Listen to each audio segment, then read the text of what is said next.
Ah, finally, I've arrived to Hubli. It's been a 9-hour journey, but thanks to the company of my old friend Sham and the excitement of starting a new phase in my life, I still feel fresh. That's my old friend Shri. He had shifted to Hubli when we were in high school. Luckily for me, he's here, someone I can trust. He made arrangements for our stay here.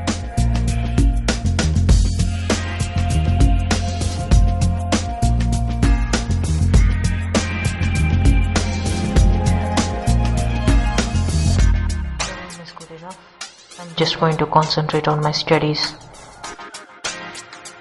At this point, any place would do for me, but thanks to Shri, he managed to get us a decent place at a reasonable price.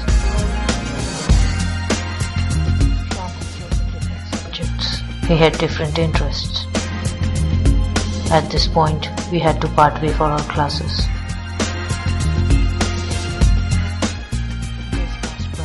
We'd come to the college, take separate ways for our classes, and we would only meet when we got back to the room.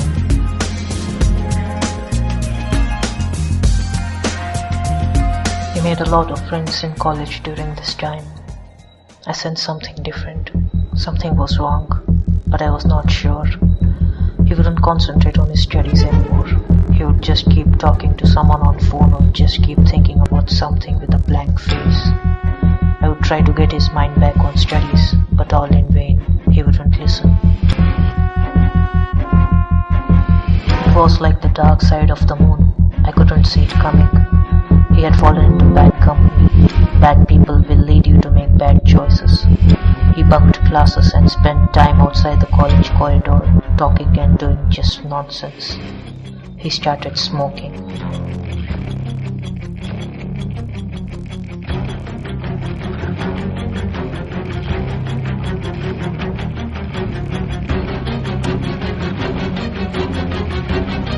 His temptation for cigarettes increased with every puff he took.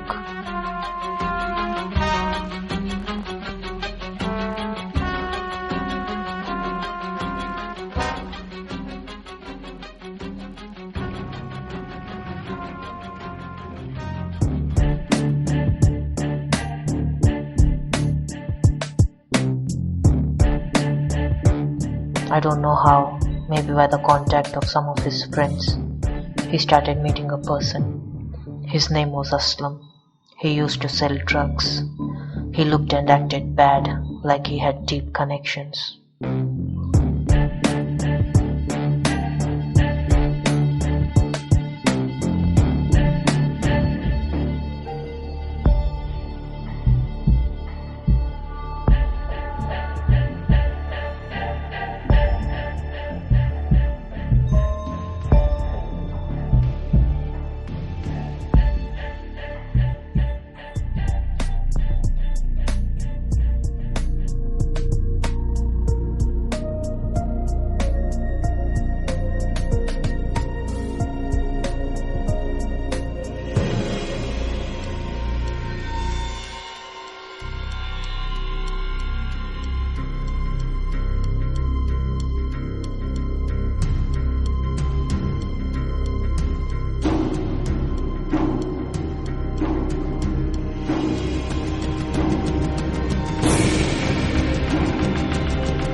He started addicting Sham with drugs.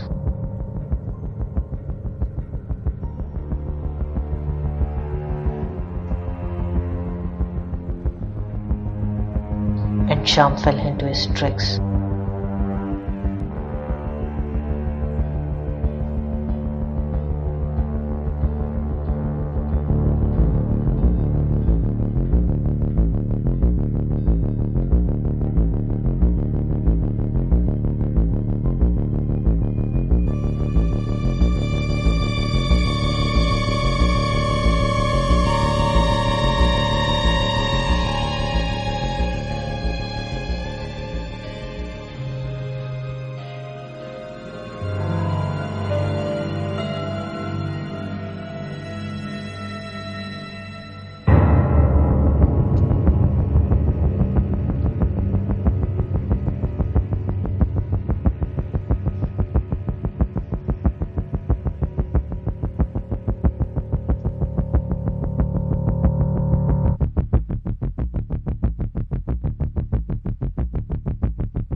Sham hid from her eyes and started injecting himself with drugs.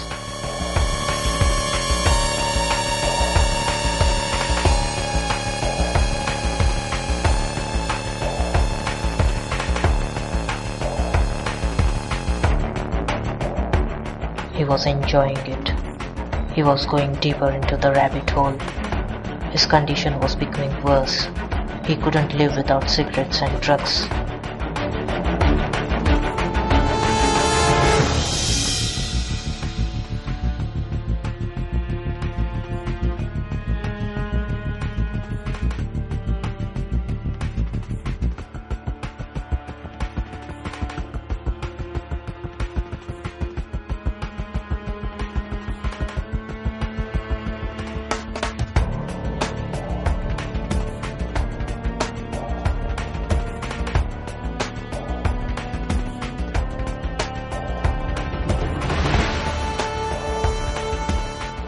One day, he came to the room, really irresistible.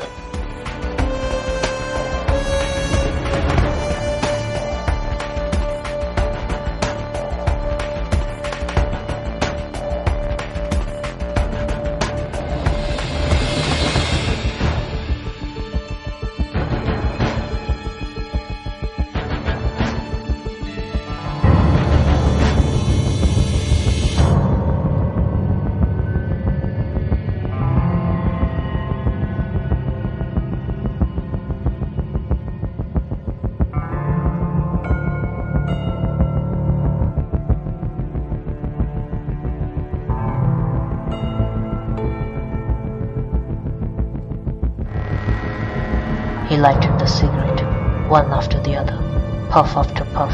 He was enjoying it.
collapsed.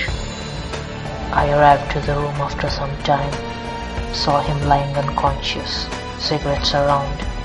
All of a sudden, my mind went blank. I couldn't make out what to do. My mind went rolling. Get back, I told to myself. Do something. Figure out.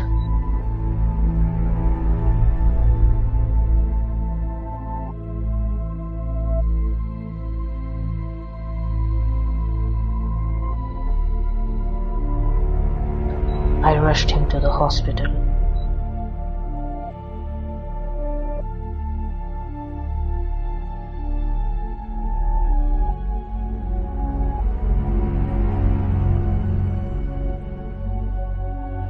The doctors had a look at him.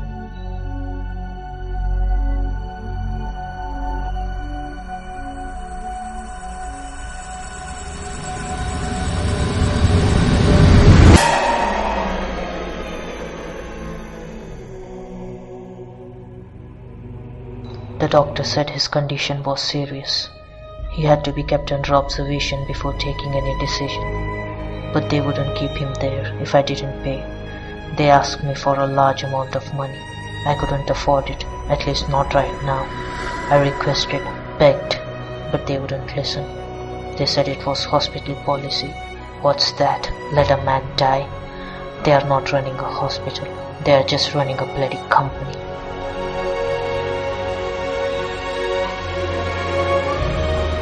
I had to think fast. I had to make arrangements for the money. Each second I wasted would make him suffer even more. His condition was getting worse every second. I called some of my friends to help, but all raised their hands.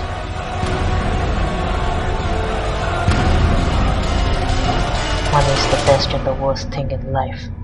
The best because it shows the real face of a person. The worst because it shows it at a really, really wrong time. Think, there has to be someone who would lend me some money. Then a piece of puzzle just fell into place. I remembered. I had seen the drug dealer giving his card to Sham to contact him for whatever he needed. The card must be in Sham's wallet. I searched it. Yes, there it was. At least something went right. I called Aslam. I knew he could lend me some money. After all, it's because of him that Sham is where he is today. But why would he bother? I wouldn't blame him alone.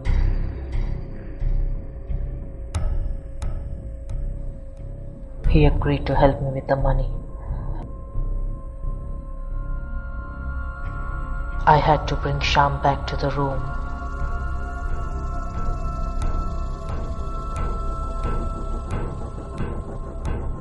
I accidentally dropped my mobile in the room. I didn't notice.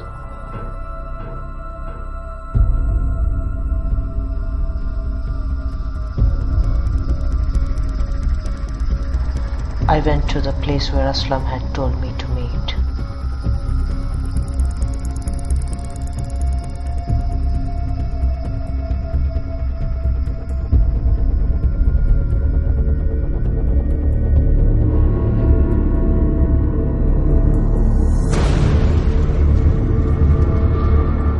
God, what is this place?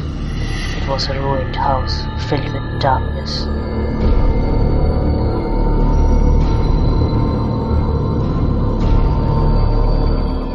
Damn, it stinks. I couldn't breathe. I had a bad feeling about this, but I needed the money.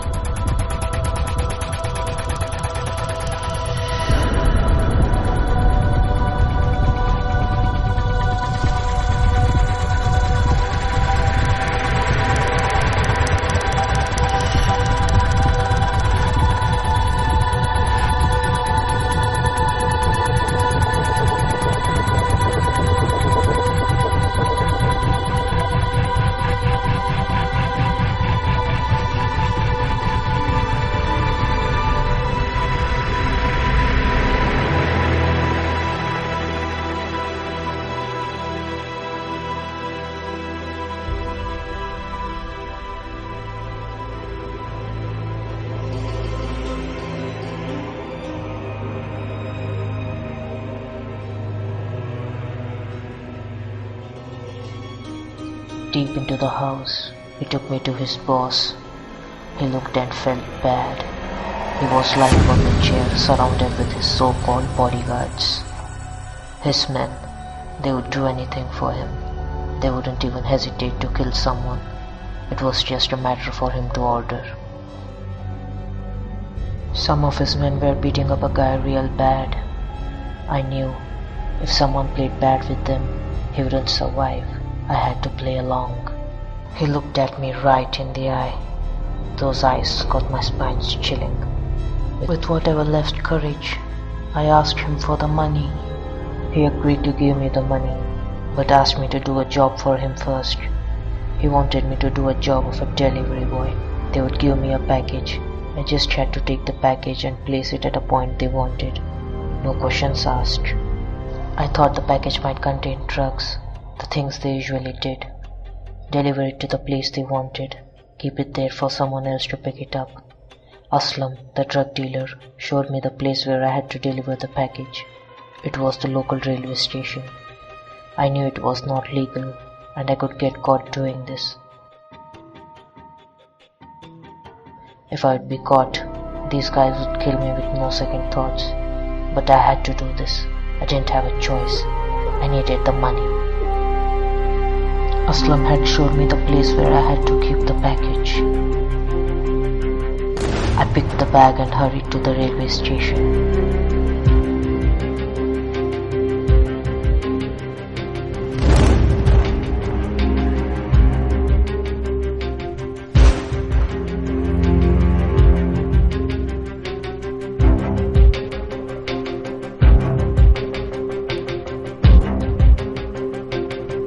My heart was pounding.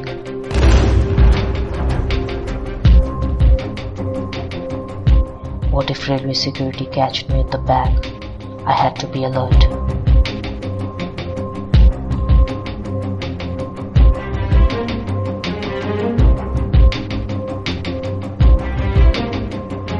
I hid the bag in the platform they told.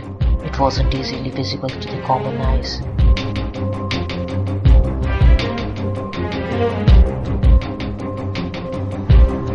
That's it. My job was done. I walked out of the railway station. I was relieved. No one had noticed me. I would get my money now. I returned to my room.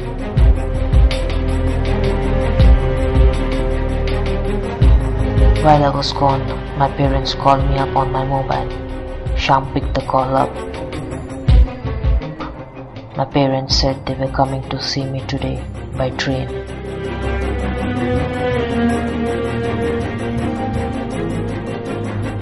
Sham didn't know where I had gone. Although he was weak, he went to pick them up.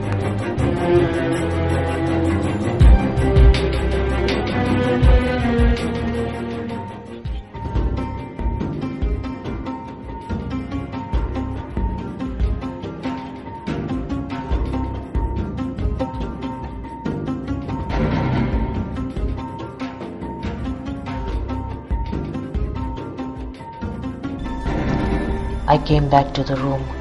I saw the note left by Sham. He said he had gone to pick up my parents from the railway station. The train was going to arrive at 4 p.m. I thought this was a really bad time for my parents to come here.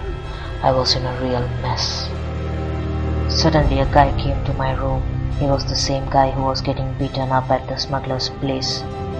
He said he had somehow escaped from their clutches. The next words he said hit like a splinter in my head. He said they were not just smugglers, they had terrorist links, and the bag did not contain drugs, it contained a bomb. He said they had planned a big blast at the railway station at 4 p.m. I was shocked.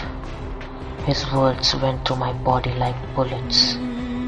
I had kept the bag in the same platform where my parents were arriving, and Sham had gone to pick them up. They were all going to die.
A lot of people were going to die only because of me.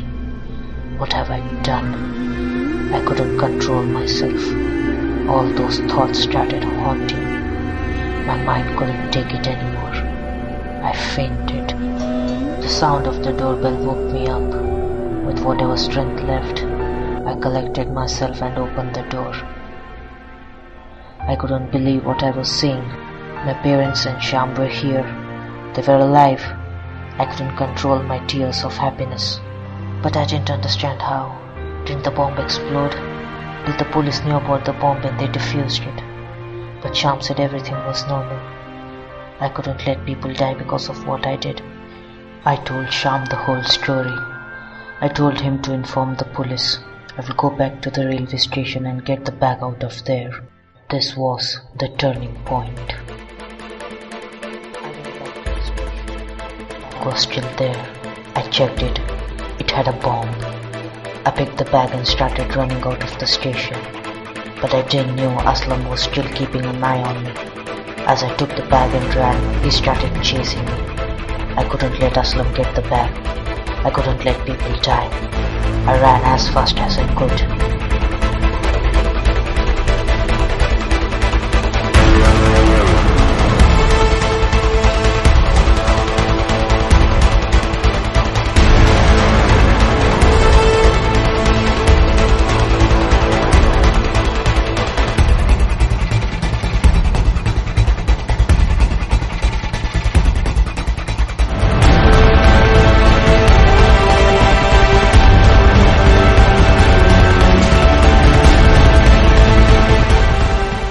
Back to the ruined house and threw the bag in front of the boss.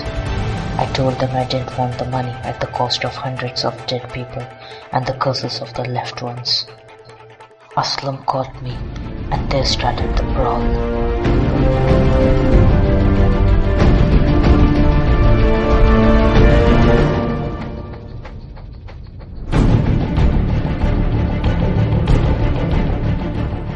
Their so-called bomb expert started fixing the bomb right there. He surely was mad. The bomb went down just because of a weak battery. What a nerd.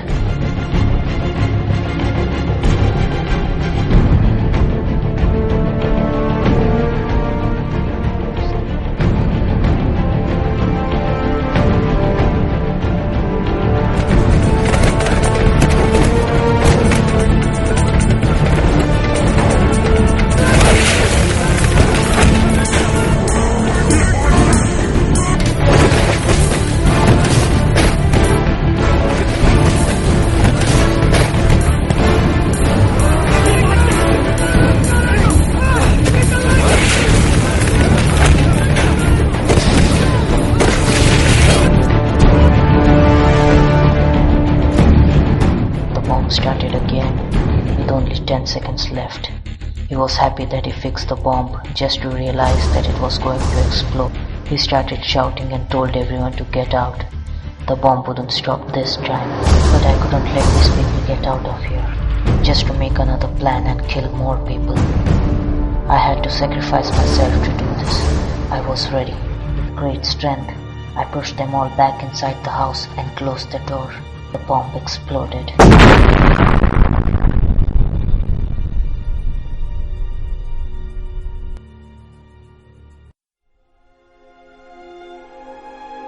Like a sidekick in a movie, Shyam came there after all the action.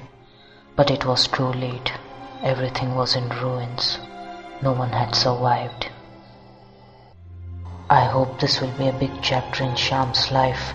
I hope he would no more indulge in drugs or any other bad activities in his life, and also stop others from doing it. That was my story. I hope my sacrifice didn't go in vain.